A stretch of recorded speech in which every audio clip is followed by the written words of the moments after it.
Wote tunafahamu ni mfumo wa academy wa kufundisha watoto ambao waliokuwa na vipaji vya mpira na wasiokuwa na vipaji vya mpira. Kwa huu ni utaratibu ambao tumeuanzisha na dhamira ni kuleta elimu ya mpira katika umri mdogo. Kwa nini tunafanya hivyo? Kwa sababu kwanza tunaamini umri mdogo unaweza kushika vitu kwa wepesi zaidi kuliko umri mkubwa na kufundishika kwa maana nyingine. Lakini la pili ni kwamba nafasi ya kucheza kwa maana ya umri wa binadamu wa kucheza mpira unaisha haraka sana, tofauti na professionals nyingine. Miaka 30 kwenye mpira unaitwa mzee. Ukifika 35 watu wanakuuliza una staff lini. Kwa hiyo kupitia hapo tukaona ni muhimu tukaleta elimu ya mpira katika umri mdogo mapema zaidi, ili kutoa fursa kwa wale ambao Mwenyezi Mungu atakuwa amewabariki kipaji na wakaweza kujiendeleza kwa maana ya kujifunza, basi watumikie hii tasnia kwa muda mrefu. Kwa hiyo tumeanzisha under 11 ambayo itachukua na miaka 10, 9, 8, 7. Kutakuwa kuna under 13 ambayo itakuwa na miaka 12, 11. Kutakuwa kuna under 15 ambayo ina miaka 14, 13. Na wote tunafahamu Young Africans ina under 17 tayari ambayo inashiriki kwenye mashindano, na kuna under 20 ambayo pia inashiriki kwenye mashindano. Kwa hiyo tutakuwa tumekava ili daraja la kutoka mtoto mdogo ambaye anakuja kwa ajili ya kujifurahisha mpaka kufika professional, kwa maana akifika miaka 20 tunaamini kabisa career yake itakuwa imeshampa picha ya kama anaweza kuendelea na mpira au akaacha. Kwa hiyo tumeleta hii taaluma mapema, na taaluma hii inajengwa katika misingi ya curriculum sahihi.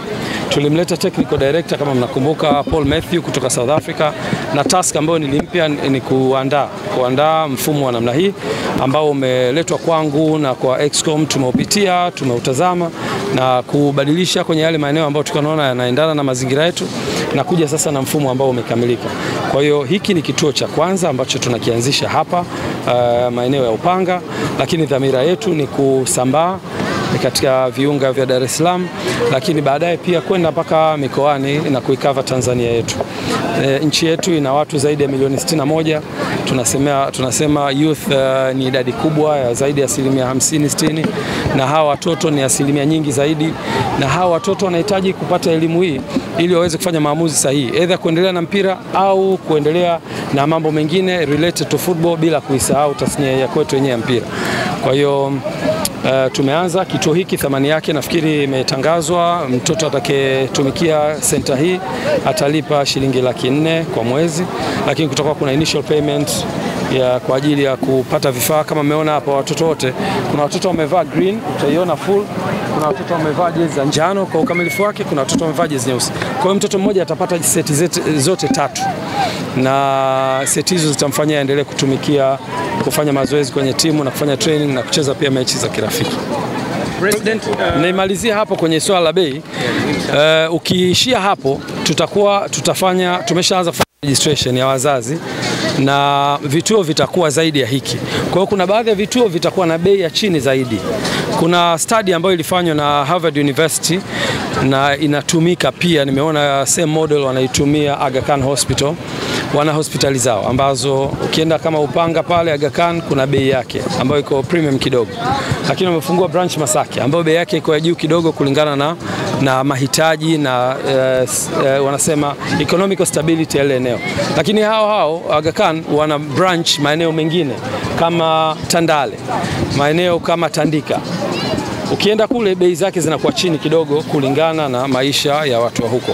Kwa hiyo pia Yanga Soccer School itakwenda na huo mfumo. Kuna baadhi ya maeneo bei zetu zitakuwa chini kidogo kwa ajili ya kukidhi mahitaji ya wahusika ambao tunawahudumia na kutazama zaidi economic scale yao. Na maeneo ya juu bei yao itakuwa juu. Na wote mnajua Upanga kidogo maisha yake sio ya chini wala sio ya chini sana. Kwa hiyo ni watu kuanzia middle class na kwenda juu. Kwa hiyo hapa ndio maana bei hiyo imekuwa hivyo, na tunataka pia watu wapate huduma sahihi, kuleta walimu wazuri, infrastructure nzuri kama hizi, lakini pia vifaa ambavyo mnaviona hapa. Watoto wakija, kila mtoto atakuwa na mipira yake. Sharing itakuwa hakuna unless watakuwa wanafanya drills za pamoja. Usimamizi mzuri, mtoto wako akija atakuwa salama, hataweza kuchukuliwa na mtu mwingine. Tumeandaa utaratibu mzuri. Kwa hiyo kuna supporting staff kubwa kwa ajili ya hii miradi. Ndio maana pia tumeweka gharama ili kukidhi gharama za uendeshaji wa hivi.